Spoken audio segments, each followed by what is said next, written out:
as Chelsea head coach, and in a whirlwind 24 hours at the club, we are imminently expecting confirmation of the former Paris Saint-Germain and Borussia Dortmund manager Thomas Tuchel as Lampard's replacement. Chelsea play Wolves at Stamford Bridge on Wednesday, where Tuchel could be in charge to take his seat in the home dugout. And that game is part of a full round of midweek fixtures in the Premier League, with big games at both ends of the table. Chelsea are in 9th position after a run of just 2 league wins in 8 after being top just last month. They are now 11 points off Manchester United, who lead the way, and 5 points off the Champions League places. But 3 points against Wolves tomorrow could take them back into the top 6 ahead of another home match against Burnley on Sunday. Now, a quick check on the bottom. You can see Chelsea's next opponents there: Wolves in 14th position and Burnley in 15th. Sheffield United are still rooted to the foot of the table, 12 points from safety, with West Brom and Fulham the other teams currently making up the bottom 3. Well, another quiet week then in the Premier League. Plenty for us to talk about on the midweek preview, and joining me to do just that, Andy Townsend and Matt Holland. And of course, we've also got Leroy Rossini upstairs, ready and waiting with his iPad for all of your tweets. I guess there could be quite a few Chelsea fans getting in touch today. If you do want to get in touch with Leroy and have your tweets read out on the show, use the hashtag PLFans and we will get through the best of them later on. So come on then, Andy. It's been a busy couple of days. What was your initial reaction when you heard the Frank Lampard news? I was just a little surprised, Kelly, after winning the cup game. Just a little surprised so quickly off the back of that. But not surprised actually at the bigger picture, at the fact that the team are not in a healthy position. And that Frank had looked, to me, from the sidelines, had looked a little bit lost a little bit lately at how to cure and fix some of the issues that the team have got. Look, he was a brilliant player. I'm sure he'll go on to have a very successful managerial career. You just don't get time at that club. And he knew that. Well, the average length of a manager at Chelsea is 15 months. He lasted a little bit longer than that, at 18 months. So he's not done too badly in that respect. He did brilliant in his first season. Transfer ban, lost his best player in Eden Hazard, was asked to bring through the young players. The young players came through and he did a good job with them as well. Then he was backed financially. And I think he's being judged in a different set of rules this season. His first season, his hands were tied and he did a great job, got them into the Champions League.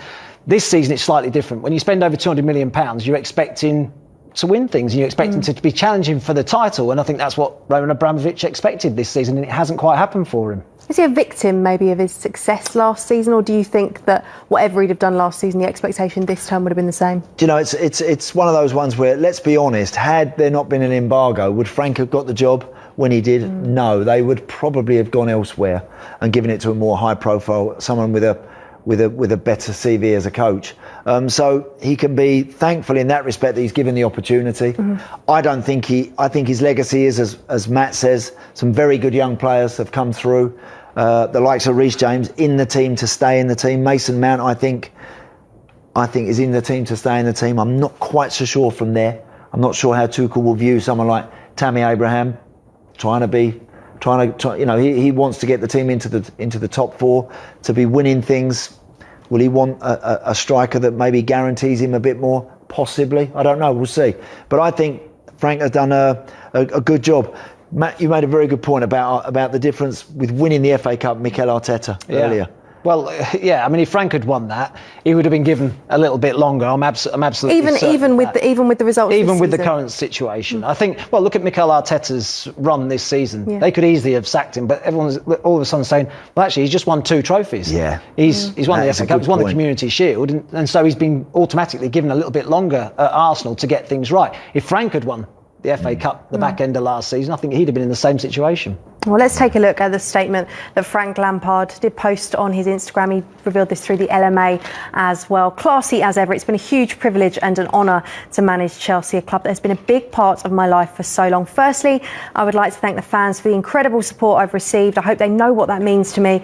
When I took on this role, I understood the challenges that lay ahead in a difficult time for the football club. I'm proud of the achievements we made, and I'm proud of the academy players that have made their step into the first team and performed so well. They are the future of the club, He says he's disappointed not to have had the time this season, but he wants to thank Mr. Abramovich, the board, players, my coaching team and everyone else for their hard work, especially in these unprecedented and challenging times. And of course, he wishes the team and club the very best of the future. As I said then, it's classy words as we'd expect from Frank. A dignified exit, because you don't always get that. No. We don't always get that, and I think that's that's very typical of Frank Lampard, I think, to do things right and to do things in a manner which, again, don't forget, he's got a number of years ahead of him that he would want to coach. It won't be at his beloved Chelsea, maybe, but he wants to move forward from this point, and I think, again, that shows you the class he's got. It's funny, you say it won't be at Chelsea. It wouldn't surprise me to see Frank Lampard back at Chelsea sometime in the future. If he goes away and he's successful and his coaching career goes well, he wins things, that Chelsea go back for him. You know, we saw Jose Mourinho. Would he go back, do you think? So, well, it's his club. Yeah. It's his club. I mean, he spent so many years there as a player successfully. As soon as this opportunity came up, you could see he jumped at it. He relished the opportunity to manage Chelsea. I think if he goes away, he's successful somewhere else, and Chelsea come knocking on his door again, it wouldn't surprise me to see him back at Chelsea. Yeah, it will be interesting to see where he goes next. I know his wife's pregnant at the moment, so maybe she's quite pleased to have an extra pair of hands around the house. Also, the fact in Chelsea's statement that Roman Abramovich spoke, that's the first time that Abramovich has put a statement in about a departing manager. That tells us quite a lot, doesn't it? Yeah, it does. I think that again tells you that, and I think the words are very genuine. I think that Mr. Abramovich does go on to say, doesn't he, that, you know, Frank is an iconic part of an iconic warmly Chelsea welcomed player. back as well. Will be warmly welcomed back, etc., etc. They parted on the best of terms. Look, he doesn't give managers an awful lot of time.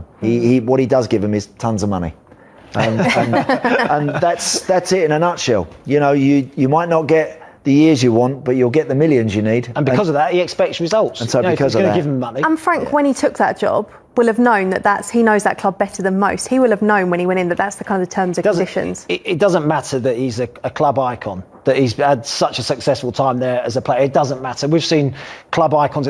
Roberto Di Matteo won the Champions League, lost his job not long after. So there's no guarantee just because you played for the club and you were brilliant as a player that you're going to transfer that into management, and you're going to be given a little bit longer because of that. Roman Abramovich has shown he's ruthless. You have to win things, especially when he's just given you £200 million in one transfer window. You have to be successful, and obviously this season it's not quite going to plan. And the flip side of that, you can say, is it's worked for him so far, hasn't it? Look at the success Chelsea have had while he's been at the helm. Let's take a look at the results that Frank Lampard does leave with at Chelsea. These are his last 10. Obviously, we could talk, they were on a 17-match unbeaten run, weren't they, till the end of December. I think that was 48 days ago that run ended. But look at that, 3 wins in there. Results, Pep Guardiola actually said it, didn't he? That if you don't get the results, you don't keep your job. And ultimately, that's what's happened. It's very true. I saw actually a few of those, Kelly. I actually saw a few of those. I saw the Leeds game where I thought they played very well and they looked good. There's been a good few in there that I thought Frank had done particularly well in. Some of the ones just lately, particularly the Leicester performance, was a poor one. Arsenal. I thought, Matt, when Arsenal, I saw that one too, and that was Mikel Arteta was right on the cusp himself on the day that they went to Arsenal, and of course he lost that game, and from there it just hasn't, I'm afraid, looked like that Frank's able to turn it round. It's so difficult. I actually think he's had too many players to choose from. How can you not want to have a massive squad? You would want that. Every coach wants that. But I think for a young coach, I think that when you can keep changing and you can keep chopping and you can keep searching, it can make your life a little bit more complex and a bit more complicated. You know, when you've got just a number of players, when you can make the odd change, Matt. Some managers like to work with a smaller group. It's a little bit easier to work with a smaller group. And you've got to try and drag more out, and try and drag more out of them. Absolutely. I think it's harder when you've got a bigger squad like Chelsea. You've got a number of players for every position, trying to keep everybody happy, and trying to get the right formation that suits those players. And he hasn't been able to do that. And he will have been conscious of very much in recent weeks seeing Havertz struggling, seeing Werner struggling, knowing the investment that was made for those two in particular. I thought that when Werner missed that penalty against Luton in the Cup on Sunday. Yeah, and he will have been thinking, I need to play them because I've got to try and get something out of them. I need to take them out because they're struggling. And it's difficult. It's not easy to get that balance right. Do the players have to shoulder some of the responsibility here? Because ultimately, Frank Lampard lives or dies by how well those players do on the pitch, and he can only do so much when they go over the white line. I always feel when a manager gets the sack that players get away scot-free, really. It's the manager that shoulders all the responsibility for the poor results at the moment, and the players do get away with it. There's been a couple of times, actually, that Frank's sort of said it in press conferences as well, that the players haven't turned up. I've given them instructions. They haven't quite followed those instructions. They haven't quite done it. And I think the players perhaps have seen some of those interviews and maybe not been happy with Frank, some of the stuff that he said in the press. He's not just done it once, he's done it 3 or 4 times. And I think the players are starting to get to a point, or were starting to get to a point of, hang on a minute, why does he keep digging us out? But actually, it is your responsibility. Yeah, I think the players have to take as much responsibility as Frank. And he will, I think his next job, he will manage that situation differently. Yeah. Because this is Chelsea, because it's so special to him, because he's got the club's absolute best interest at heart, deep down, it's part of the fabric of the place. Whereas I think he'll now bounce into his next job like other managers walking through the door. I don't have any allegiances to anyone in here. You almost wonder if it's maybe been a bit harder for him. And I'm going to do it my way. And that's what Thomas Tuchel will be coming through the door if he does get the job. It's going to be done my way. I don't care about this, that, history, whatever. Forget all that. I'm going to do exactly as I see fit. Whereas for someone like Frank at Chelsea, he's always carrying that burden a little bit of kind of having to do what's absolutely right by the club, as well as maybe trying to make the right decisions for him as a manager. He'll have learnt a lot, that's for sure. Won't he? Learnt tons. He'll have learnt an awful lot. Well, of course, Frank Lampard is no longer in the hot seat at Chelsea. Lots of rumours flying around about what next. Thomas Tuchel, as Andy has just said there, is set to be appointed, we believe. Let's catch up with the latest now. Our reporter Vishali Barbwaj can tell us what we're likely to expect. Yes, it is set to be a busy day here at Stamford Bridge as Chelsea look to appoint and welcome Frank Lampard's successor, the German coach Thomas Tuchel, to the club. Now, he was sacked by PSG back in December. He's been out of work since then, but the plan for him today is to fly into London from Paris. He'll first have to return a negative COVID-19 test before being allowed into the country, but providing he does do that, he'll travel to Chelsea training base at Cobham, and he could even take charge of Chelsea training later on today before being formally announced as a new Chelsea boss on an 18-month deal. The plan for him then will be to attend Chelsea's match in the Premier League, which is tomorrow night here against Wolves. And I think the hope really for Tuchel is that he can try and get the best out of fellow Germans Timo Werner and Kai Havertz, both of whom arrived at the club in the summer. But collectively, the aim really will be for him to get Chelsea back into the top 4 spots. Right now they sit in 9th place in the Premier League standing. They sit 5 points behind those top 4 spots, and the hope will be that Thomas Tuchel can also help Chelsea go far in both the Champions League and also the FA Cup. So Thomas Tuchel, it's going to be a busy day here at Stamford Bridge as he arrives at the club to replace the sacked Frank Lampard. Yeah, it does look like Thomas Tuchel is going to be unveiled as Chelsea boss, as Vishali Barbwaj has just told us then. Let's take a look at the fixtures that he will have during his first few weeks at the helm. These are Chelsea's next 10, as we've been talking about Chelsea versus Wolves. I know Matt is going to be lucky enough to be at that one on Wednesday night. Then Burnley, then a London derby against Spurs. But Andy, when you look at all of those fixtures, that does, of course, include the Barnsley and Atletico games in the Champions League and FA Cup. Yes. When you look at those fixtures, are they favourable, do you think? They are. And I think certainly the next two home games. Yeah. Whenever they make a change, whenever a club makes a change, instantly, invariably, the fixtures coming up are winnable matches because they want their new coach to get off. New manager bounce. Yeah.